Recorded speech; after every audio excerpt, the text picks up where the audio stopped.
we've added to the squad, which was needed, and there've been some great additions. They've all fitted in well this week, and hopefully we pick up where we left off.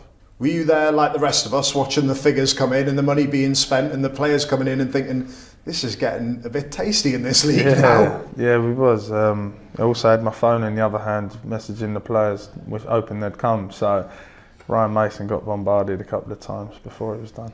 We've had a lot of that actually over the course of this window. Players sort of texting their mates and tweeting them and saying, come and join us, it's great. How does that all work out? Is it just friendly chat and you're not going to fall out with him if he doesn't come? No, of course not. It was it was more the fact that just letting him know it's a great club and a great circle of players we've got here, and he'd fit in very well.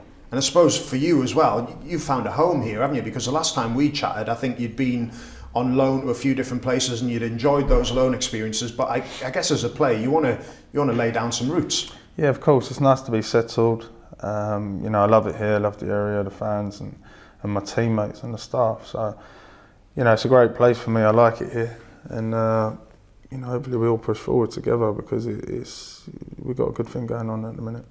The next 3 teams you play in the league are top clubs, aren't they? Yeah. The first 3 clubs haven't been bad either. So every game is going to be a test. We realise that for one reason or another, whether we're the underdogs or whether we've got the pressure to go out and win. So we need to approach every game slightly different, but with the same,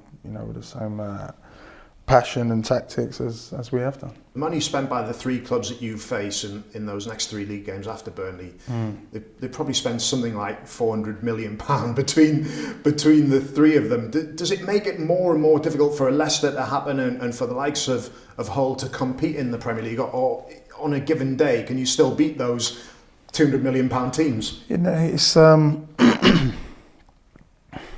It's always difficult to play against the magnitude of players like that. But at the end of the day, it's 11 shirts, and if we go out and apply ourselves correctly as we have done in the first 3 games, we're hoping we can come away with points. There's obviously a lot of speculation about manager, about takeover and things like that. Is that something that just obsesses the press, and as players you guys just get on with it and the manager just gets on with it? Yeah, there's no secret. I think the earlier resolved the better.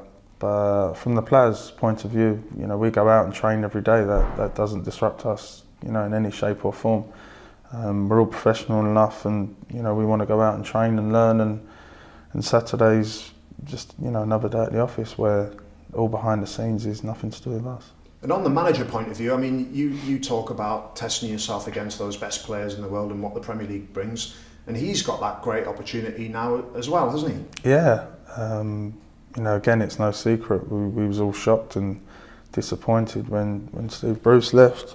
But, Mike's come in, he's been absolutely fantastic since the day he's had the job. At his role, shall I say. And, the players are working for him and for each other. And I think that's clear.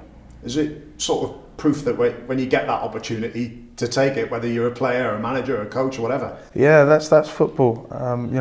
Most players you'll speak to, it's, the door sort of slightly open and it's down to you to kick it down.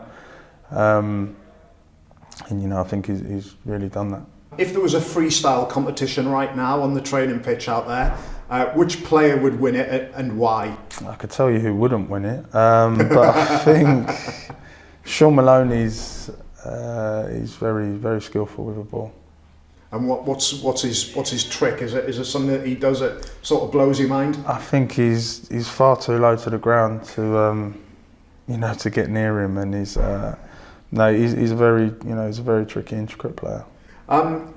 Best goal that you've seen in the flesh in the Premier League, a game that you've been involved in, it might have been scored by your team or scored against you. Is there one that really stands out that you sort of stop and have a little applaud at?